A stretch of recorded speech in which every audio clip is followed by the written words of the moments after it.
কারুকার্যটা দেখো, আর প্লাস পুরোটা ঠাকুরের এখানে দড়ি বাঁধা রয়েছে, এর আগে যেতে দেবে না, কিন্তু পুরো মানে সাজানো গোছানো, পুরো এক একটা দেওয়ালে কারুকার্যগুলো দেখো, জায়গায় এক একটা করে দেবদেবীর মূর্তি, মানে এটা গড়াও তো অসম্ভবের ব্যাপার মানে।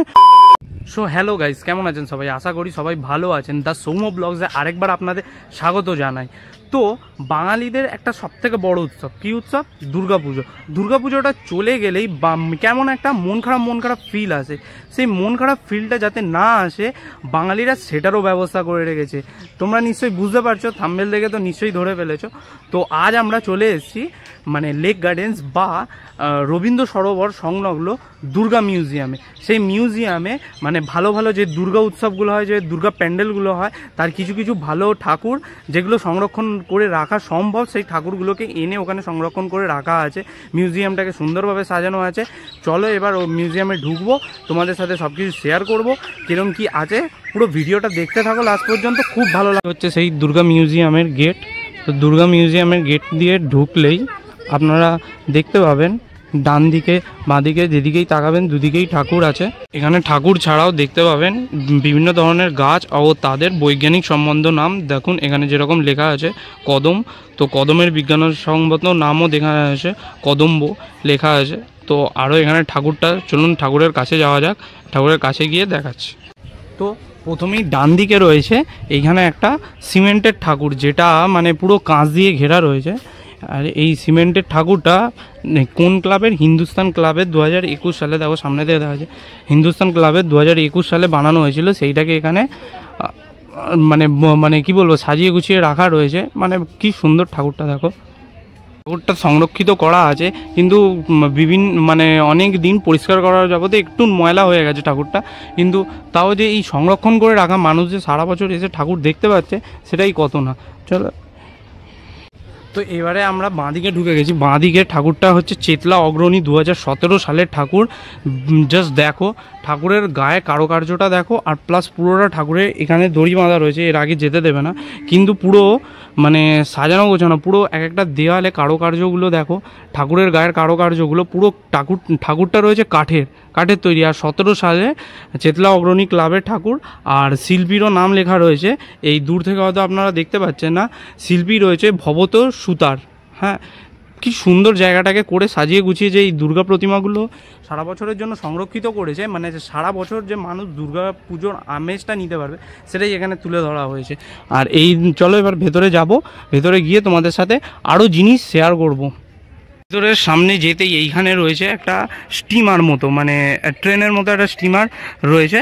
এরপরেই এখানে লেখা রয়েছে মা ফিরে এলো। আর এই আইফেল টাওয়ারের মতো একটা করা রয়েছে, এটা রাতের বেলা হলে খুব সুন্দর আলো জ্বলে, খুব সুন্দর এটাকে দেখতে লাগে। এইখানে এই মা ফিরে এলো বলে লেখা রয়েছে, দেখুন মা ফিরে এলো লেখা রয়েছে। আর এই আইফেল টাওয়ারের মতো এটা আলো জ্বলে, কি সুন্দর লাগে রাতের বেলা এলে দেখলে। তো আমরা যতক্ষণ থাকবো দেখানোর চেষ্টা করবো জিনিসটা কত সুন্দর। আর এবারে আমরা মেন মিউজিয়ামের ভেতর ঢুকবো, যেখানে আরও প্রতিমা রাখা রয়েছে, মানে প্রতিমাগুলোকে দেখতে কত সুন্দর, যেগুলোকে সংরক্ষণ করা যায় সেগুলোকে রাখা রয়েছে। চলো এবার তোমাদের সাথে সেগুলো শেয়ার করবো।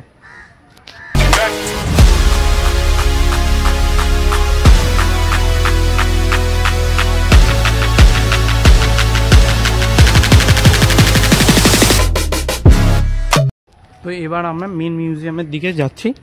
দেখুন মেন মিউজিয়ামের প্রথমেই যে ঠাকুরটা রয়েছে সেই ঠাকুরটা কত সুন্দর, প্লাস এখানে আলিপুর 78 পল্লী প্রতিমা শিল্পী শ্রী অভিজিৎ ঘটক লেখা রয়েছে। জাস্ট ঠাকুরটাকে দেখো কত সুন্দর লাগছে দেখতে। তারপরের পাশেই রয়েছে আলিপুর 78 পল্লীর ঠাকুরটা, যে ঠাকুরটা পুরো লোহা দিয়ে তৈরি রয়েছে, মানে লোহার যে মেটেরিয়ালসগুলো হয় সেইগুলো দিয়ে তৈরি। ওষুধটাও দেখো, ওষুধটাও যে অস্ত্র মায়ের সব লোহা দিয়ে তৈরি। এটার নাম রয়েছে আলিপুর 78 পল্লী জিনিসটা, মানে 78 পল্লীর ঠাকুর। এই পাশে রয়েছে আরও একটা লোহার প্রতিমার ঠাকুর, মা দুর্গার চালচিত্রের সাথে একচালার ঠাকুর বলতে গেলে এটাকে বলে। একচালার ঠাকুর পুরো একটাতেই মা দুর্গা, লক্ষ্মী, গণেশ, মা সরস্বতী, কার্তিক সব একসাথে রয়েছে। এই পাশে আরও একটা ঠাকুর রয়েছে, যে ঠাকুরটা কী দিয়ে তৈরি বোঝা যাচ্ছে না, কিন্তু এখানে সন্তোষপুর লোক সমিতি 2020 ঠাকুর, প্রতিমা শিল্পী শ্রী সোমনাথ মুখার্জি, এটা পুরো লিখে দেওয়া আছে। মানে এখানে প্রতিমার সাথে প্রতিমা শিল্পীর নামও লিখে দেওয়া রয়েছে, মানে যারা যারা বানিয়েছে তাদেরও এখানে নামটা উল্লেখ করা হয়েছে যাতে কে বানিয়েছে বোঝা যায়। আর এর উপর দিকে জাস্ট দেখো মন্দিরে যেরকম ঘন্টা দেখা যায় সেই ঘন্টা টাইপের করে রাখা রয়েছে।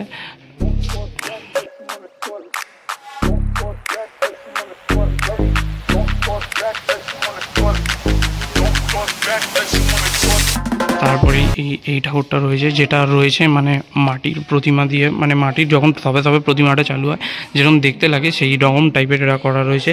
এখানে জিতেন্দ্র স্মৃতি সংঘ 2022 বেহালার প্রতিমা শিল্পী, সেই সবই তুলে ধরা রয়েছে। মানে আদি বাঙালি যে এটা হয় সেটাকে এখানে ধরা রয়েছে। বরিশা ক্লাবের 2023-এর প্যান্ডেল সমেত। এই প্যান্ডেলটা আমি দেখে এসেছিলাম, এদের থিম ছিল ভাঙা করা, তাই সিস্টেমটা পুরোটা কালো আর মায়ের মুখটা খালি বেরিয়ে রয়েছে। দেখুন কত সুন্দর থিমটা রয়েছে, কত সুন্দর দেখতে লাগছে। এর পাশেই রয়েছে হাড়ির, এর পরেই রয়েছে এই হাড়ির মতো তৈরি করা ঠাকুরটা, দেখতে কি সুন্দর লাগছে। এখানে কি সুন্দর, মানে এটা তো লেখা রয়েছে 78 পল্লী খিদিরপুরের ঠাকুর 2020 সালে প্রতিমা শিল্পী শ্রী নির্মল মালিক। কিন্তু কি সুন্দর তৈরি করা রয়েছে ঠাকুরটা। রয়েছে কাঠ দিয়ে তৈরি একটি ঠাকুর, দেখুন কি সুন্দর তৈরি। মানে এখানে যেগুলো সংরক্ষণ করে, মানে মাটির মূর্তি তো সংরক্ষণ করে যায় না, ধুলো বালি সব পড়ে যায়, কিন্তু যে মূর্তিগুলো সংরক্ষণ করে রাখা সম্ভব সেগুলোকে রাখা রয়েছে। কি সুন্দর দেখতে। এক একটা করে ঠাকুর দেখাচ্ছি আপনাদের, সবগুলো তো পড়ে পড়ে দেখানো। যে ঠাকুরগুলো সংরক্ষণ হয় সেগুলোকে রেখে দেওয়া হয়েছে, আপনারা এসে দেখে নেবেন কি সুন্দর রয়েছে। সবগুলো পড়ে পড়ে শোনাচ্ছি না আপনাদের জাস্ট দেখিয়ে দিচ্ছি একটা করে ঠাকুর। মানে কত সুন্দর প্রতিমাগুলোকে সংরক্ষণ করে রাখার প্রসেস রয়েছে এখানে। মানে এইটা দেখুন, মানে পালকিতে যে বউ চলে যেত আগে, সেই পালকির ওপর মা দুর্গা, মানে পালকিতে করে আগে যে আনা হতো সেটাকে তুলে ধরা রয়েছে এখানে। যানবাজার সম্মিলিত কালী পুজো সমিতি সেটাকে তুলে ধরা রয়েছে। কি সুন্দর, মানে এটাকে জাস্ট আমি আপনাদের সবগুলো দেখানো সম্ভব হয়নি, সবগুলো পড়ে পড়ে দেখানো সম্ভব হয়নি সবগুলোর। মানে অনেক জায়গার ঠাকুর আছে, সেগুলো দেখলে একটা একটা করে মানে গোনাগুন্তি হাতে গোনা হলে প্রায় 20টার মতো ঠাকুর আছে এখানে রেখে দেওয়া আছে, যেগুলো দেখলে আপনাদের মন ভুলে যাবে। আর যে দেখুন এইখানে চাকা করা রয়েছে, এখানে ঘোড়া, মানে এক একটা মানে বাংলার ওপরে দেবদেবীর মূর্তি করা রয়েছে। বাংলার যে কালচারটাকে, সেই কালচারটাকে ধরে রাখা হয়েছে। আর বাঙালির যে অনুভূতি, সেই অনুভূতিটাকে এইখানে মানে বেঁধে রাখা রয়েছে। মানে আপনারা এলে যে দুর্গাপুজোর সময়ের যে ফিলটা থাকে, সেই ফিলটা আপনারা পুরোটা না হলেও কিছুটা হলেও উপভোগ করতে পারবেন। আর এইখানে যে ঘোড়াগুলোর ওপরে কারুকার্য, মন্দিরের যে কারুকার্য, সেগুলো কিছুটা পরিষ্কার করা হয় না বলে নোংরা হয়ে গেছে। মানে এতটা বড় জায়গা তো সংলগ্ন, সেইটা পরিষ্কার করা অসম্ভব একটা ব্যাপার, সেই জন্য মানে এগুলো পরিষ্কার করা হয় না। কিন্তু এগুলোর ওপর যে কারুকার্য দেখুন, এক একটা জায়গায় এক একটা করে দেবদেবীর মূর্তি, মানে এটা গড়াও তো অসম্ভবের ব্যাপার। মানে আমাদের বাংলার যে মানে বাংলার যে হাতের শিল্প, হাতের কাজ, সেইটাকে এখানে পুরোপুরিভাবে তুলে ধরা হয়েছে। বাঙালি কি পারে সেটাকে, বাঙালি শিল্পীরা পারলে কি পারে সেটাকে এখানে পুরোপুরি তোলা রয়েছে।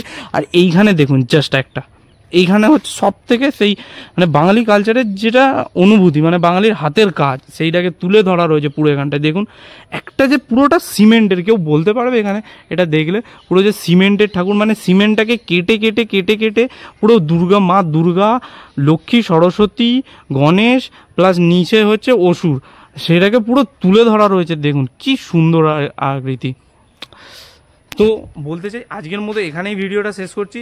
ভিডিওটা যদি ভালো লাগে, অবশ্যই আমি জানি একটু খারাপ হয়েছে ভিডিওটা, কারণ এখানে ওই ভেতরে ঢুকে আমি কথা বলতে পারছিলাম না, ইকো হচ্ছিল পুরো সাউন্ডটা।